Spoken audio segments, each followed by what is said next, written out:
and welcome to Siyasat TV. I'm Sumayya Junaid Ahmed bringing you the news. Here are the headlines. Build bridges, not walls, says Rahul Gandhi in swipe at centre. Rajya Sabha proceedings forced to adjourn thrice over farmers' issue. 12 children given sanitizers instead of polio drops in Maharashtra. 8,635 fresh COVID-19 cases in India, lowest one-day rise in 8 months. Racist arrogance row over KCR party man's remark on backward caste. Injustice to Telangana in Union Budget 2021, says Congress and Uttam Kumar Reddy. Iran's Foreign Minister Mohammad Javad Zarif proposes coordinated return to nuclear deal with United States. United States President Joe Biden threatened sanction after Myanmar military coup. Let's begin with our top story. Congress leader Rahul Gandhi today shared pictures of barricades and concertina wires placed near farmers' protest sites at border joints near Delhi with four-word message to the government: build bridges, not walls. Farmers' protest sites at Delhi borders have turned into fortress with police increasing security and strengthening barricades.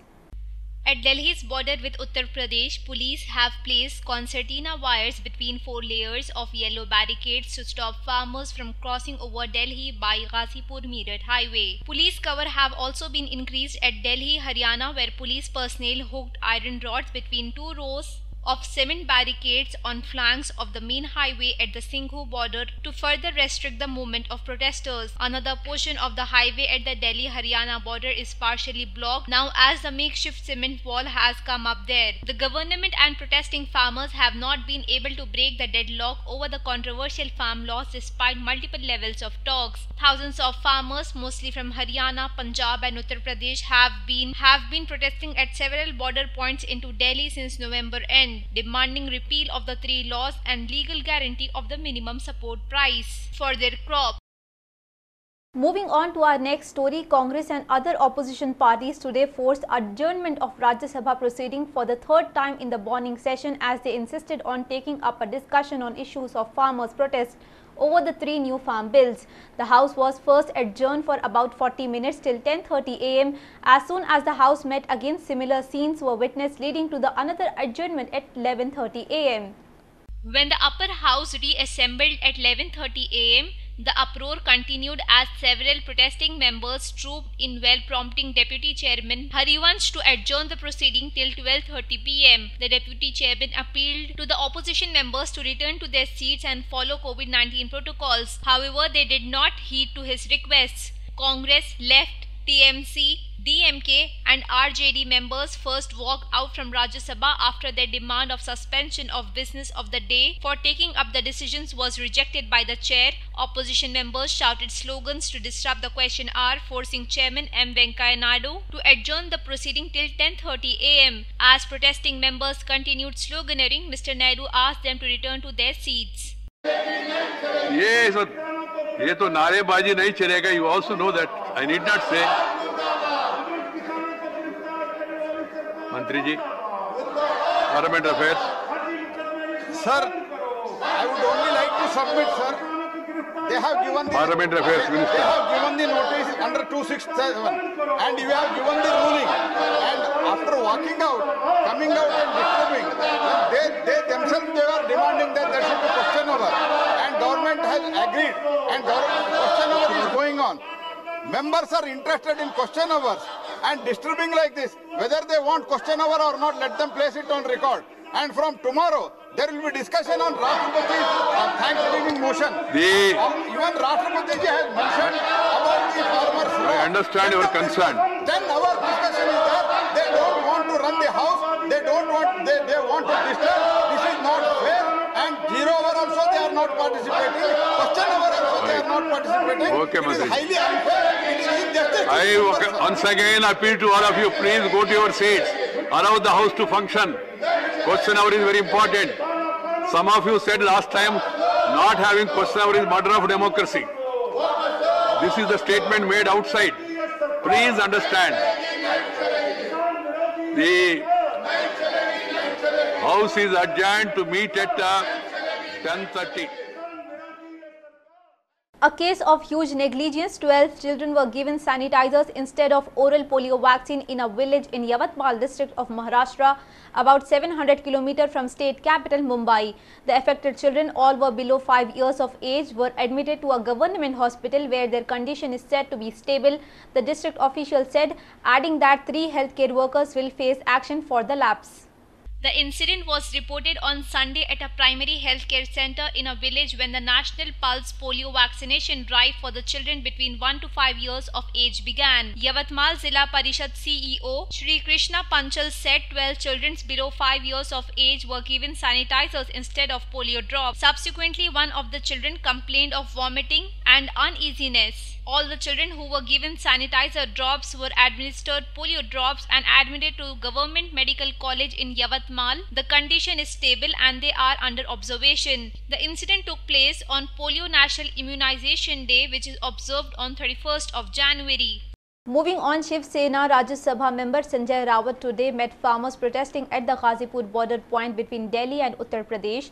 Like many others, his party too has expressed its support for their agitation and demanded the withdrawal of the 3 new farm laws that they have been objecting to. Mr. Rawat, who is also executive editor of Shiv Sena's mouthpiece Dainik Samna, was today joined by Sena MP Arvind Sawant during the meeting. Ghazipur is one of the many that have sprung up along the national capital's border over the past 2 months. This is where Uttar Pradesh segment of protesting farmers have mostly been camped. It gained prominence since the Republic Day violence in the wake of viral video of Rakesh Tiketi, spokesperson of the Bharatiya Kisan Union, breaking down into tears. After the meeting with Mr. Tiketi, Mr. Rawat said, "We gave our message and expressed solidarity. The government should speak to farmers in proper way. Ego would not help run the country." Earlier in the morning, he tweeted hailing the agitation and said Maharashtra Chief Minister Uddhav Thackeray himself had asked him to visit to the protest site. Of the 365 days since last February, jailed activist poet Varvara Rao spent 149 days in the hospital. His counsel Indra Jaisingh told to the Bombay High Court on Monday to highlight his poor health condition and push for an interim bail in the Elgar Parishad Maoist link case. The fact that Mr. Rao spent almost half the time in several hospitals made clear his poor health condition, Jaisingh said while arguing that a 2-year-old poet continued incarceration was a breach of his fundamental right to life and death. She argued the court to let go Rao out of Taloja prison where he is lodged as an under trial and permit him to go home and stay with his family in Hyderabad. Life is dear to everyone, including a prisoner, and the court is here to protect it, the senior advocate told to the bench of Justice S.S. Shinde and Manish Pitale. Let's bring you the latest on the COVID figures in the country. India's COVID-19 tally caseload crossed 1.7 crore mark with 8,635 new coronavirus cases and 94 deaths reported in the past 24 hours. India recorded the lowest single-day rise in its tally in nearly 8 months. Remember, this is the government data shared by the Health Ministry coming up early this morning. Amid concerns of the third wave, more than 13,423 people successfully fought off the viral disease, taking the overall recoveries to 1,448,406. The country now has 1,766,245 cases and more than 1,54,000 lives lost due to COVID-19, whereas Telangana recorded 152 new COVID-19 cases and 1 fatality. The Health Ministry data showed more than 39 lakh people have vaccinated since the government began world's largest inoculation drive on 16th of January. Let's shift our focus to Telangana, where a controversial remark by a Telangana Rashtra Samiti MLA on government officers belonging to backward caste has prompted opposition Congress to demand Chief Minister K. Chandrasekhar Rao to suspend the lawmaker for his racist arrogance. Addressing a meeting in Warangal, TRS MLA Challa Dharma Reddy had said that the state has been spoiled by officers belonging to backward castes. Mr. Reddy mentioned that all government officers, including officers from backward castes, who don't know any work, which has led the state becoming spoiled, adding that there was no outrage among upper caste due to this matter. Responding to Mr. Reddy's statement, senior Telangana Congress leader and spokesperson Sarvan Dosju demand Chief Minister K. Chandrasekhar Rao and Telangana Rashtra Samiti Working President K. T. Rama Rao to suspend TRS MLA for his racist arrogance. The Congress leader also asked the DGP of Telangana to file criminal case on suo motu basis against the MLA for his unconstitutional remarks. Congress leader N. Uttam Kumar Reddy said that injustice was done to Telangana in the union budget and the state of Telangana couldn't get anything from the budget. He added that rupees 10,000 crore announced under Ayushman Bharat is not enough for 29 states. The budget is believed to be presented only for the 5 states awaiting for elections. He also said that centre's promise to double the income of the farmers is a blatant lie. Mr. Uttam said that the union budget is an example for the anticipated loss to the state government under BJP rule. He demanded the centre to grant bullet train service between Hyderabad and Vijayawada via Suryapet. The Nalgonda MP also asked the centre to allocate funds to the expansion of the Hyderabad Metro Rail to Old City and Patancheru. He also said that Congress will ask the centre over delay in establishing a tribal university in Telangana, railway coach factory in Kazipet and steel plant in Bayaram. A man who had gone missing from Manikonda was found murdered in Moinabad. He was identified as 25-year-old Sheikh Salman, a tailor and a resident of MD Lines in Toli Chowki. Investigations revealed that Sheikh Salman was kidnapped by 4 of his relatives, including father-in-law, who suspected Salman of harassing his daughter. CI Ravinder said that Sheikh Salman was running a tailor shop in Sai Nagar in Manikonda. On 29th of January, he dropped his brother to a clothing store where the latter was working around 10:30 p.m. He called his brother to wait for a few minutes to pick him up. However, Salman did not return to his brother, who later approached the police station on his disappearance. The police said Salman's father-in-law Jilani and 3 others went to the tailor shop on Friday night and took the victim to Nakala Cheru, where they strangled him and hit him with the bounder, killing him on the spot. The incident came into light after the police found the dead body on Sunday morning. The police registered a case and took a person identified as Dastagir into custody. Moving on, a 28-year-old man was set ablaze by some assailants at Sultanpur in Balapur on Monday. The police suspected the previous enmity ensured in the incident. According to the police, the victim, identified as Harish, a resident of Jilela Guda, was attacked by the assailants in the isolated place, who then poured petrol and set Harish on fire. Hearing the screams, locals rushed to the place and doused the fire while the assailants fled the spot. Harish suffered severe burn injuries and was shifted to Osmania General Hospital for treatment. The Balapur police registered a case and took up an investigation. Moving on to our international news, Iran's foreign minister has said European Union officials could help to synchronize or coordinate efforts by Iran and the United States to return to a 2015 nuclear accord, a stabilized persist over the which country has taken the first step. In the interview with the CNN on Monday, Mohammad Javad Zarif, the foreign minister of Iran, said that the nuclear deal, formerly known as the Joint Comprehensive Plan of the Action, created a joint commission coordinated by EU's foreign policy chief. United States President Joe Biden's administration has pledged to return to the nuclear pact, which former President Donald Trump unilaterally withdrew from 2018 as a part of maximum pressure strategy against Tehran. As part of the deal signed in 2015, Iran agreed to curb its nuclear program in exchange for lifting of international sanctions. US Secretary of State Antony Blinken has said Washington will return to Iran nuclear deal provided Tehran gets back to compliance with its terms. Blinken has also said that Biden administration plans to negotiate longer and stronger accord. But Zarif on Monday warned that US does not have unlimited time to return to the deal.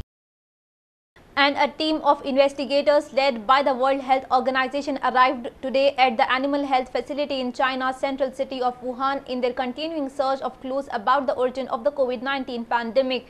The independent team has already visited key hospitals, the Regional Disease Control Center and the city of Hunan seafood market, which has linked to the first case what was known as the pneumonia type illness in late 2019. The trip was going really well, excellent, one of its members, Peter Daszak, the president of the Eco Health Alliance, told just before entering the Animal Health Center. The center in its province of Hubei, which fights epidemic diseases in animals, could provide more information on how the coronavirus endemic in horseshoe bat in southwest China might have crossed into humans, possibly via intermediary species. Peter Ben Embark, the WHO's top expert on zoonotic diseases that originate in animals, was among the team members clad in white suits of personal protective equipment spotted within the center's premises. Alright, United States President Joe Biden on Monday threatened to reimpose sanctions on Myanmar following a coup by the country's military leaders and called for a concrete international response to push them into a relinquishing power.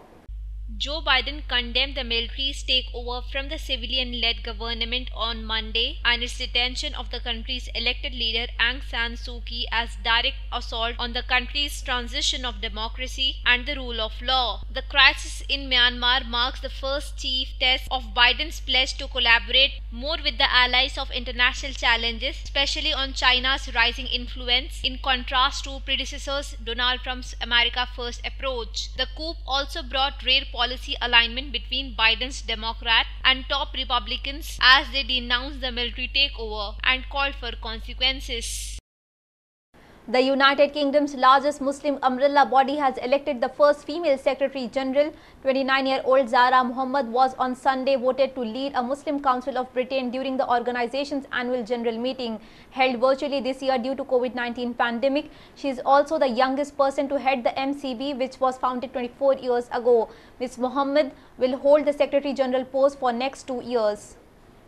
A training and development consultant from Glasgow, Scotland, Ms. Mohammed scooped 107 votes to beat opponent Ajmal Masroor, an imam who secured 60 votes. Ms. Mohammed, who holds master's degree in human rights law, said it was an honor to be the first woman to take the reins at the MCB, whose member organizations include mosques, schools, charitable associations and professional networks. My vision is to continue to build a truly inclusive, diverse and representative body, one which is driven by the needs of British Muslims for the common good, she said in a statement following the Sunday's vote. Ms. Mohammed said she hoped her election would inspire more women and young people to come forward to take on leadership roles. Ms. Mohammed's appointment was also welcomed by officials from across the political spectrum in United Kingdom. Sadiq Khan, a mayor of London and a member of the main opposition Labour, tweeted Ms. Mohammed's victory was a terrific news. The United Kingdom is home to more than 3.3 million Muslims, according to the Office of National Statistics, about 5% of the overall population. Before we wrap up our bulletin, let's have a look on our headlines. Build bridges, not walls, says Rahul Gandhi in swipe at centre. Rajya Sabha proceedings forced to adjourn thrice over farmers' issue. 12 children given sanitizers instead of polio drops in Maharashtra. 8,635 fresh COVID-19 cases in India, lowest one-day rise in 8 months. Racist arrogance row over KCR party man's remark on backward caste. Injustice to Telangana in Union Budget 2021, says Congress and Uttam Kumar Reddy. Iran's Foreign Minister Mohammad Javad Zarif proposes coordinated return to nuclear deal with United States. United States President Joe Biden threatened sanction after Myanmar military coup. These were all the updates for news on the other side. Thank you for your time. For more news, stay tuned to Siyasat TV.